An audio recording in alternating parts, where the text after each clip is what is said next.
Okay. Yeah, that's a goanna, a little one. They have a thing for me. I don't know why. Everywhere I go, the birds come out, the goannas come out. They all come and say hello to me. They like me, and that's only a small one. They get a lot. That's literally a small one. You would think that's a big one. That's not. To me, they're very friendly. And my cousin's wife, she's an elder for a tribe in the far north Queensland. She actually gave me my tribal name, which is Budgety, which is the word for goanna. It's beautiful, isn't it? They are quite heavy too. Smoking ceremony. Now, to create smoke, you can't just throw any dry wood down. You actually need green eucalypt. The green eucalypt is what makes the smoke. And you'll see as we went along, there's more smoke. That's actually, we do that as a respect to the dead, to explain it a bit better. It's a respect to the dead. Yeah, a lot of people also feel that if you don't do that, you'll end up with really bad juju. So we do that as a respect. And it's like a welcome to country as well, which is, I was born in New South Wales, towards the city more itself. I was always in this area as I was growing up, either side of Sydney, either side, up the coast or down the coast. My father actually grew up not far from here. And so that particular day, we all talked who was the most Indigenous. It turned out it was me that day. So I was the one who did the smoking ceremony. So the wood that you can actually see burning in there, apart from the green leaves, was actually from South Australia here. Right, it's beautiful. It's good country. It's absolutely, you see how thick and dense it is. You see how thick how thick the scrub is there. It's very, very thick. That's before we continued on down into the glyphs. Yeah, that was to ensure that we were protecting everybody. If you don't do things the right way, bad things can happen. So that was to ensure good things happen and that we were welcomed by them. You give your respect to them, the respect comes back. You can see the wood. That's all South Australian wood that we took. And you can see the ground's quite wet. It's all quite wet all the way around. It was very unusual that day. The little one with the raincoat, that's Bruce and Daniela's son, Zach. And then Shiloh's wearing his black there. Now, they got into like a spiritual zone, the boys did. Now, I think Zach was only maybe 4, around the age of 4 at the time. Now, little Zach, we've gotten to the top section where you can see the people starting to climb down. He's gone, I'm going to the back. I want to go to the back door. I'm like, what are you talking about? What back door? I'm going to the back door. I'll show you where it is. He's only 4, never been there before. He'd never been there ever before. And I'm saying to him, what do you mean the back door?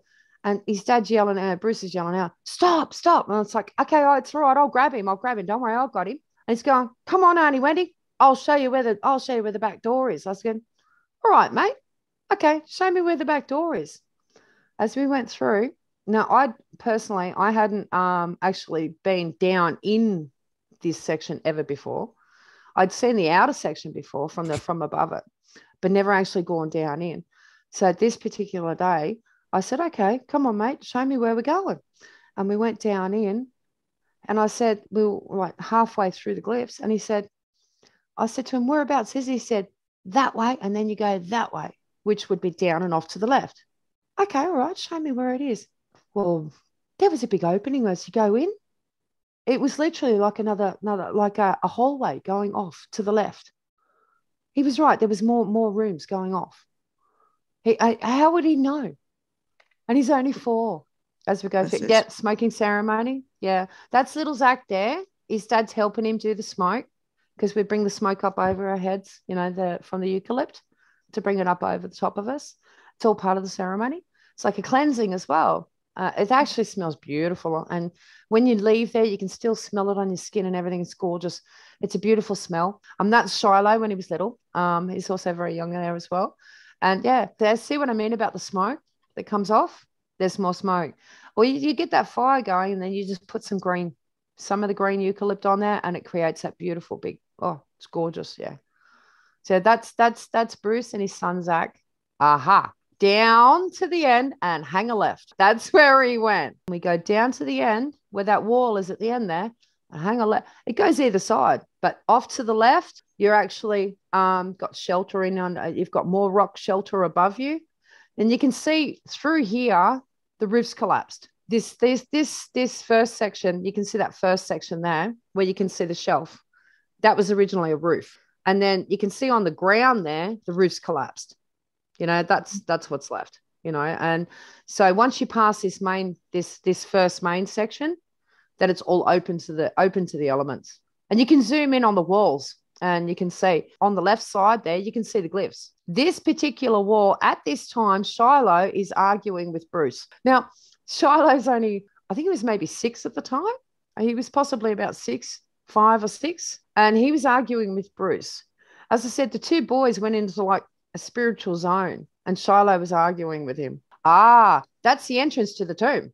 Now that's back up. No, that's back up before you go down into that hall section. That's the zooming in. Yeah, you can see some of the glyphs, and that was from zooming in on that one wall. And you can see some of those images there.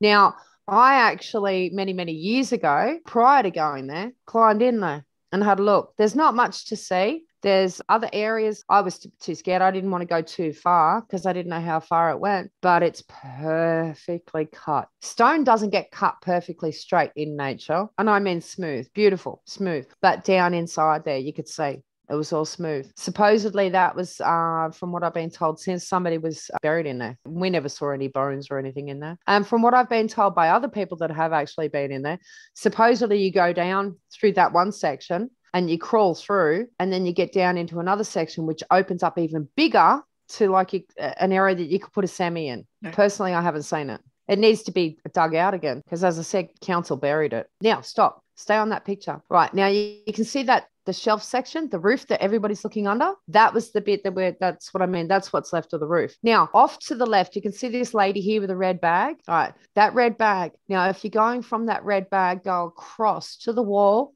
That's where the entrance of the tomb was. They buried it. It was just there. That's that whole section with the glyphs either side. Okay. And that small roofing section. And then you got the wall at the end. And then little Zach said turn left at the end. Yeah. That's what everybody's looking down towards. Basically, they're queued up to climb down into that section, to step down in. And you can see the big pieces above, how they've collapsed down. That's what I mean. The rest of it from that point on is you're walking on it. The rest of the roof you're walking on. Yeah. Either side of that, you can almost see like there's carvings of statues on either side of that dark section in there. Yeah.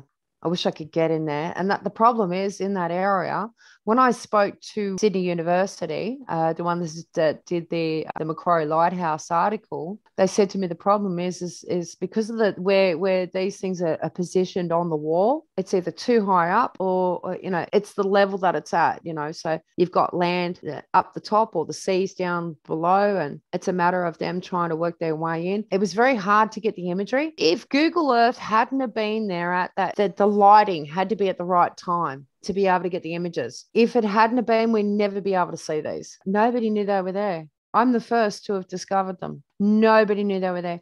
I spoke to Sydney University. I spoke to Stephen Strong, who was an archaeology professor at Sydney University. I asked him about it. Nobody knew that these were there. When I spoke to the professor in Adelaide, I said to her, how come nobody's seen them before? And she gave me that ant analogy, where you got to be, if you're an ant and you're tiny and you look up and you're standing underneath the tower of, the Paris Towers, how are you going to see? How are you going to know what you're looking at when you're so tiny? That's why people haven't been able to see them, because the positioning of them as well. You'd be floating around on the wall and this is so high up on that, you wouldn't see it. Position of it's incredible. Where they've managed to get them on this wall is amazing. Yeah, look, yeah, you can see that there. It's like a staircase going up to it as well. It's obviously a broken staircase now, but you can see it in there. Yeah. That's the one that I got from Macquarie University, their article. And they said, how did you even see that? And I said, well, look, you can even see there's a casket or something in there still. There's something in there. You can sort of see that there. You can see the giraffe head. And off to the right, beside that bush, you can see an animal with antlers. They're not kangaroos. Kangaroos' necks are not that long. They're quite thick. Yeah. They're not kangaroos. Definitely not. They're giraffes. And we don't have giraffes in Australia. Now, supposedly, this is one of the ones that had not been seen. You'll see some of the other images. Supposedly, the military did turf the bodies out, and they were using those as posts for them to keep an eye out with their guns during the war for anybody coming through. Sadly, they turfed the bodies out. And this entire area, from what we've been told, is full of tunnels right the way through. It's a tunnel system that nobody's allowed to go into. I spoke to an elder about that one when I first found that one, and he said, yes, we know about those. The elders knew about that one. And in that one section, there's more just there. I've tried to get more recent photos. I think damage has been done. That's probably the only one that's those two, the last two are probably the only ones that are left. Supposedly the military set up shop in there with their guns ready for the Germans if they were going to come through in World War II. But that was someone's tomb at some point in time. Beautiful though. And the tunneling system goes right away. That's a better image there, that one. Yeah. See, that's the staircase going on. And I actually believe that is two. You've got the one dark one on the left, and then you've got this one in the middle, and you can see that roof shape over the top, and then the squared off section, and then like coming down for the staircase section. To get in there is difficult because the cliff face itself is so high. It's very, very high up. And above it, you've got multi-million-dollar buildings and homes above it. Well, it's right near Sydney Heads. And there's I'm so glad that you are actually showing the people. Nobody knows these things are there. In Canberra, they've got the National Museum in Canberra. Within that, they've got the Indigenous Knowledges Curatorial Museum. And they are the only ones that know about this, apart from people that I've sent them to. The whole world should know. People should know that these things are there. So, it goes towards that whole world global system that's possibly thousands of years old, that we were that one world. We were all connected. And seeing these, it's all part of that. I mean, we don't know how old they are, right? Exactly. Until somebody gets in there and goes and finds out. And we've had no studies or anything done on them as of yet, although I have been told that they will eventually get around to it.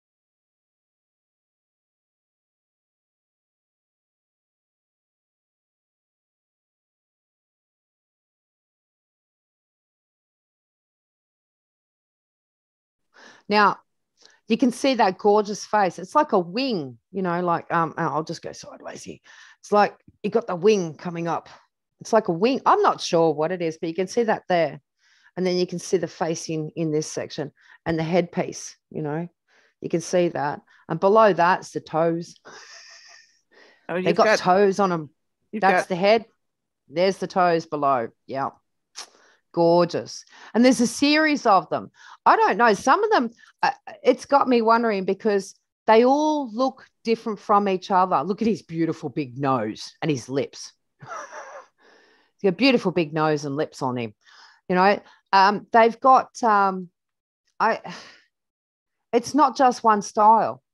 That's a beautiful big statue, obviously broken, and it's in the water. Now, if you have a look, because you can see all their toes poking out and their heads.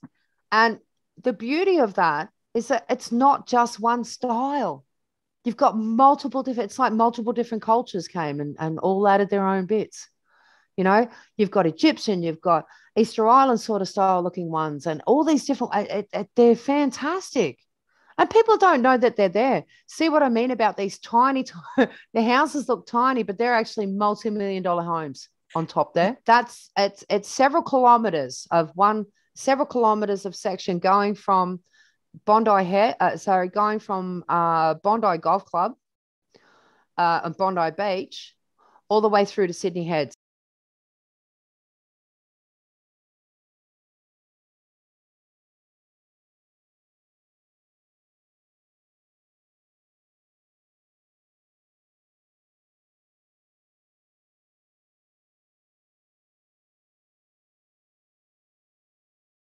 I honestly believe the further we go back, the bigger we got.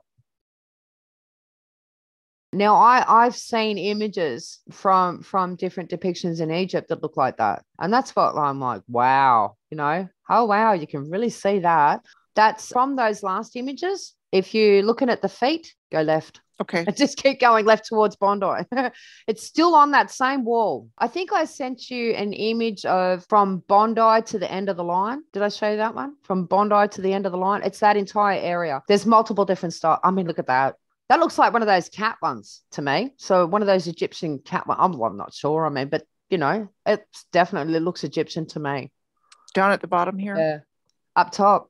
Or on the walls. On that flat section. You can see the black face in there and an eye.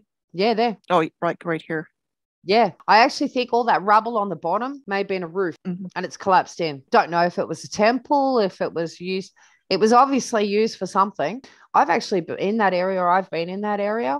And I've gotten to the top of that ladder, and the height of it, I was too scared to go down any further. There's more than one ladder to get down into there. See all the rubble? I think that was originally a roof, and it's all collapsed in. Yeah, now you can see. So you can see the big face on there and on there. And you can see you can see the whole body on that one. The one on the left, I'm not sure. Like some of the images that I've seen, Sumerian, or I'm not sure, but I've seen them. I've seen them in different documentaries. It's like, wow, that looks familiar. It really does look familiar. Yeah. Yeah. If you zoom in, you can see the tiny little ladder. Well, it looks like a tiny little ladder on the picture, but when you get there in person, it's not tiny. That ladder's huge. And there's more than one section to get down into there. And to get down in, you actually have to go in on the green side, on the bush side, which is not actually bush, it's just greens and shrubs, because there's houses on the other side of that. But so I've actually been in that area. Oh God, we're talking like 20 years ago. So you get down in on that side and start climbing through, and you walk through. There's areas that have collapsed down, obviously, and you can see all the rubble. So you can see like it was a roof at some stage and it's all collapsed down in. When you zoom in on that ladder, that is a full-size ladder. Now that ladder was put in by fishermen because they want to get down in there and go fishing. That's all that ladder's for. That ladder is not there for archaeological research or anything like that. Archaeologists didn't even know about it until I'm the one who started to send it off to the museum to say, hey, look at this. So that ladder's actually in there literally for the fishermen to get down so they can go do some fishing. Remember the big statue in the water? And the wall on the left here, I'd love to get there in person and get some better imagery because Google's not the best, but you can actually see hieroglyphs on that wall. Where the L is, where the start of the L is, the very top of the L, that section there, there's hieroglyphs in there. They're just Google Earth imageries. And when I was young, I never even realized, actually it's more than 20 years ago. It's more like 34. Yeah, it's more like 30 years ago. I was there. Very long time ago, but yeah, I do remember that. And as I said, to get down in there, you actually have to climb in over on the shrub side and get down in and then go down in and then go under. And then you come out to where that ladder is. And then you've got to get down in that ladder and then keep going down. It is, and some of those rocks are massive. They're massive, big pieces of rock, stonework. And to climb down over it's dangerous. The fishermen are taking a risk when they go and put themselves down in there because of the height of the height of it all. As I said, that is a full-size extended ladder fishermen put in for themselves. And you can see the beautiful cut stonework there. You can look how perfectly cut that stone is. You know, how square that is. That was something the curator said to me, please don't stop. I don't know how you'll find in these things, but my God, don't stop. So yeah, I pick up Google Earth every now and then. I start doing it again. I can't help myself. Oh, beautiful. Now this is right at Bondi Golf Club. Bondi Golf Club's directly above it. When I showed the specialist in Adelaide here, she contacted somebody who she knew she said, oh my God, I actually know someone who's going to Bondi Golf Club today. I'm going to get him to go and have a look. That is not an Aboriginal face. A side profile, so people will know, side profile, and you can see the distinctive nose, the eyes, the eyebrow, the eyes, and the lips. On Göbekli Temple, did you know that they've got dingoes and emus? Humanity needs to start standing up. Right. They also need to open their eyes and also have an open mind as to the past history and not stick with the narrative that's been given to them. They need to really open their eyes. I mean, what we're taught in school is garbage. Because yourself, the research that people put out there, it's real and it's true, and people need to seriously start looking at a lot of it. And when you've got researchers out there that are professors that have gone, I've had enough of this garbage, I'm not listening to that anymore because this is not true, but this alternative is true. And then when you start listening to those, they're the ones that we need to listen to. The people out there that have learnt through the normal education system and have gone, no, that's wrong, and can see that for themselves. And then they start putting stuff out. We need to seriously start listening to these people because there's so much out there that we need to learn. There's so much out there that we don't know. The marvelous thing now is we have the internet. It is fantastic to be able to share. So other people out there in the world can now see it all too. I think they should also change. There's a lot of changes that need to be made Mhm. within society itself. I mean, look at how many people today still get sent to prison for stealing food. Mhm. Food is a basic necessity, and nobody should ever have to go to jail for stealing food. It's food. I mean, if somebody's been caught stealing food, then why don't they look into the how to help that person instead of locking them up? You know, it's a basic necessity. You know, there's something simple like that seriously needs to change, you know, and it's sad to see. I mean, I know here, sometimes you'll get somebody knocking on the door. They need food. I'll give it to them. I don't have a problem. You know, I won't just give them food. I'll cook them a feed. I'll actually cook a meal and give them that meal and then send them on their way. That's better than seeing that person, whether they be an alcoholic or a drunk. I mean, I can't do an alcohol or a drug service to be able to get them off their habits, but at least feed them. And yet people are still going to jail for stealing food. A story my grandfather told me. Oh, two stories. Would you like me to tell the one about him finding in the basement? Sure. When he found, that was fantastic. Well, the one story, because I'm talking about the theft of food. My grandfather came from a very, very large family in England. There was, from what I was told, well, 8 of them survived. 8 survived and grew to be adults. There was more than 16 in the family, from what I was told. Him and his brother, because they were so hungry, their father was off to war all the time and their mother was an alcoholic. So there was very little food in the house. And my grandfather said to me, if it wasn't for the dinners that they did at school in England, they would have died. Because that was their main meal per day. They got nothing other than that. He said to me the one day there, and I thought, you've got to be kidding. Him and his brother, my great uncle, was sitting there talking about it, and he's going, oh, I remember that.